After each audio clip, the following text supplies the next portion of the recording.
दुनिया के 11 बड़े लीडर्स के नाम इस लिस्ट में शामिल हैं जो ईरान ने जारी किए।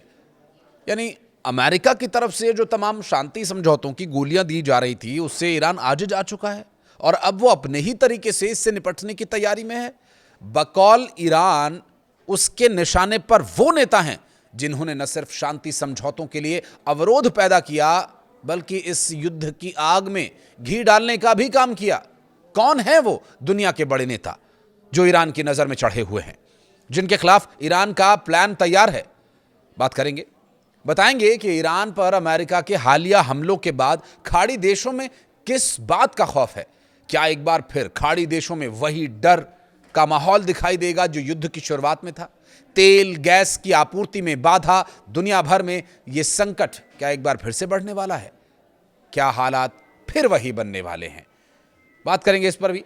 वीडियो के अंत तक बने रहिएगा हमारे साथ। नमस्कार, मैं हूं आशीष त्रिपाठी और अमेरिका की तरफ से ईरान पर तेज किए गए हमलों के बीच एक और बड़ी खबर सामने ये आ रही है कि ईरान ने एक ऐसी लिस्ट जारी की जिसमें कई बड़े नेताओं का नाम शामिल है।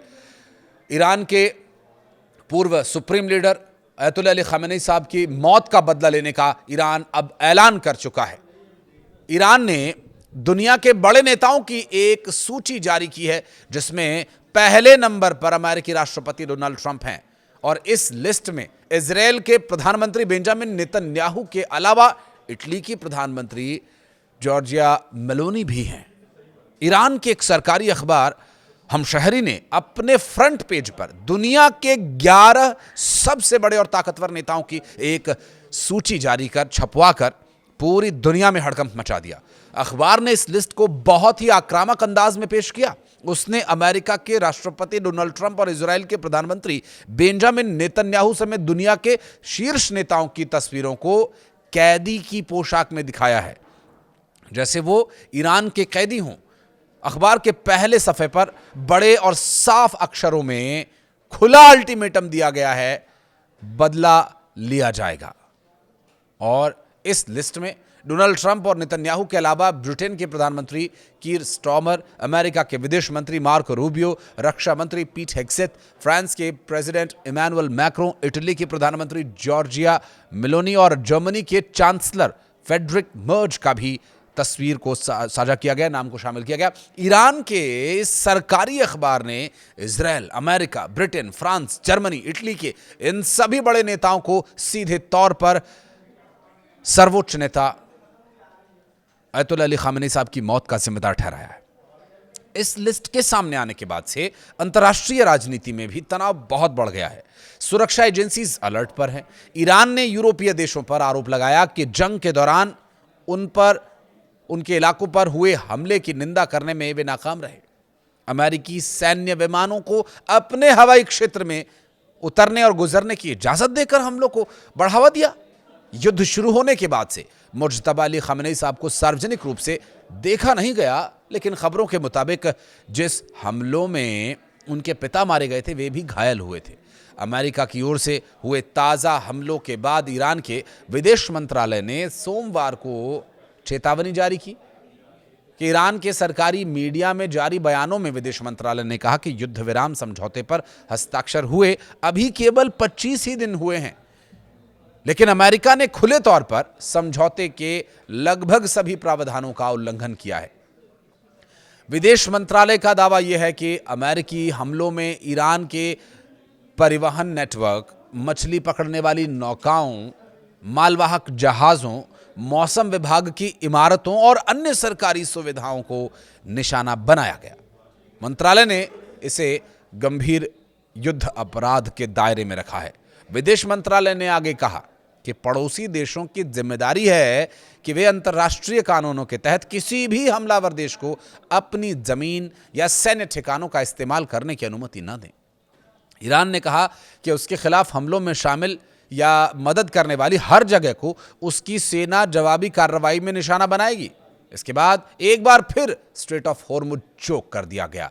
वर्तमान परिस्थितियों की यदि बात करें तो जिन हालातों में इस वक्त अमेरिका और ईरान के बातचीत है, उससे बिल्कुल भी ऐसा नहीं कहा जा सकता कि युद्ध शांति की स्थिति में है या युद्ध शांत होने के बारे में आगे कोई संभावनाएं बनती नज़र आ रही हैं, क्योंकि ईरान की तरफ से अब पलटवार की तैयारी है। इससे पहले अमेरिका ने ईरान पर तेज़ किए हमले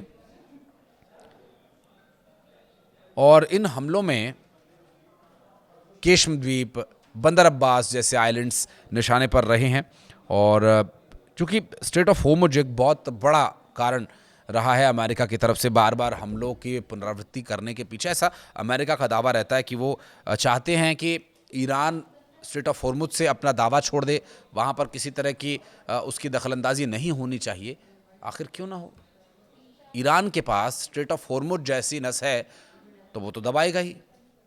जिस तरह से ईरान को मजबूर किया गया उन हालातों में अमेरिकी सेंट्रल कमांड के लड़ाकू विमानों और बलों ने ईरान के मिसाइल और ड्रोन ठिकानों को निशाना बनाया है।